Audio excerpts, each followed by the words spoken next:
Hi hello வணக்கம். இது உங்கள் சிவி ஜோன். சொல்லாரம் எப்படி இருக்கீங்க? இப்போ பார்த்தீங்கன்னா ஒரு வீடியோ ரொம்ப வைரலாக போயிட்டுருக்கு.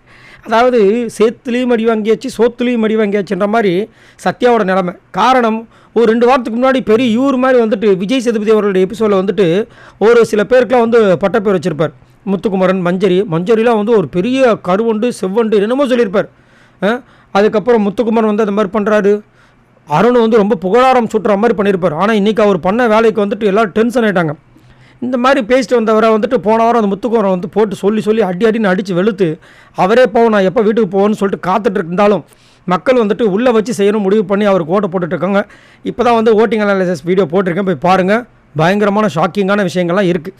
இவங்களுக்கு இவ்வளோ ஓட்டா, நீ அவங்களுக்கு ஓட்டே இல்லை அப்படின்ற மாதிரி இருக்குது. அதே மாதிரி இந்த வீடியோ பார்க்குறவங்க மறக்காமல் லைக் பண்ணி தட்டி விடுங்க, சப்போர்ட் பண்ணுங்கள். ஸோ இப்போ என்னென்னா அந்த நாமினேஷன்லாம் முடிஞ்சு அதுக்கப்புறம் இந்த பட்டப்பேர் வைக்கிற விஷயங்கள் வந்து போச்சு. அதில் ஒருத்தங்க வந்து எனக்கு தெரியல, கொஞ்சம் வெளியே போயிட்டு வந்து கேட்டு வந்து சொல்கிறேன்னு சொல்லிட்டு கேட்ட வந்து பண்ணாங்க. அப்போ வந்து நம்ம ஆள் சத்யா சூப்பராக வந்து பண்ணுவார்ல, பேசுவார், செம்மையாக யோசிப்பார் இல்லையா. இப்போ அப்படி நினச்சிட்டு இருக்காரு. போகும்போது என்ன சொல்லிட்டு போயிருக்காரு, 2 பேர் நான் நாமினேட் பண்ணுறேன், பவித்ரா லக்ஷ்மி, அருண் டாப்பில். அப்பயே வந்து பிக் பாஸ் விட்டார். பட் இருந்தாலும் இவனை வந்து வச்சு செய்யணும்னு முடிவு பண்ணி திரும்ப கூப்பிட்ருக்காரு. நீங்கள் 2 பேரை நாமினேட் பண்ணிங்கன்னா அவங்க பேரை கொஞ்சம் சொல்லுங்கள் அப்படின்னாரு. Pavithra Lakshmi and Arun Bigg Boss. அப்படியா, பவித்ரா லக்ஷ்மின்னு இந்த பிக் பாஸ் வீட்டில் யாரும் இல்லை, நீங்கள் யாரை சொல்ல வரீங்கன்ட்டார். ஐயோன்னு சொல்லிட்டு நாக்க கடிக்கிறாரு. அதுக்கப்புறம் sorry bro Bigg Boss, Pavithra ஜனனின்றது தெரில அவருக்கு. பவித்ரா அருண் பிக் பாஸ் அப்படின்றாரு. பிக் பாஸ் வீட்டுக்குள்ளே இருக்கிற கண்டஸ்டண்ட்டோட பேரே தெரில. இவர் வந்து மற்றவங்க எல்லாரையும் கலாய்க்கிறார். அதுதான் தான் முதுகில் அவ்வளோ அழுக்க வச்சுக்கிட்டு அடுத்தவங்க முதுகில் சொரிஞ்சானா. இந்த மாதிரி வந்து இந்த பிக் பாஸ் வீட்டுக்கு நிறைய பேர் பண்ணுறாங்க. அவங்கக்கிட்டே வந்து அவ்வளோ விஷயங்கள் இருக்குது டெவலப் பண்ணுறதுக்கு, இம்ப்ரூவ் பண்ணுறதுக்கு, ஒன்றுமே இல்லாமலாம் இருக்காங்க.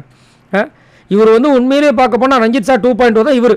இன்னொன்று ரஞ்சித் சார் கொஞ்சம் வயசானவராக தோற்றம் அளிக்கிறார், கொஞ்சம் ஒரு மாதிரி சோம்பேறித்தனமாக இருக்கிற மாதிரி இருக்குது. இவர் கொஞ்சம் வெறப்பாக நிற்கிறாரு. ஆனால் ரெண்டுமே ஒன்றே தான், ஒரே மிக்சர் கேங் தான். சரி, நீங்கள் உங்களோட கருத்தை சொல்லுங்கள். கூப்பிட்டு வச்சு அவமானப்படுத்துறதுனா இதுதான்ற மாதிரி இருந்துச்சு. சொல்லிட்டாங்க, சரி விட்டுருவோன்னு சொல்லிட்டு அவரும் வந்துட்டு இல்லாமல் இல்லை இவங்களாம் விடக்கூடாதுங்க, வச்சு செஞ்சு விட்டு அமிச்சாதாங்க கரெக்டாக இருக்கும். என்ன பேச்சு பேசுகிறாப்புல அப்படின்ற மாதிரி கூப்பிட்டு வச்சு அசிங்கப்படுத்துறதை பற்றி நீங்கள் என்ன நினைக்கிறீங்க? அப்படிதான் மறக்காமல் கமெண்ட்ஸ் பண்ணுங்கள். பாய் நண்பர்களே.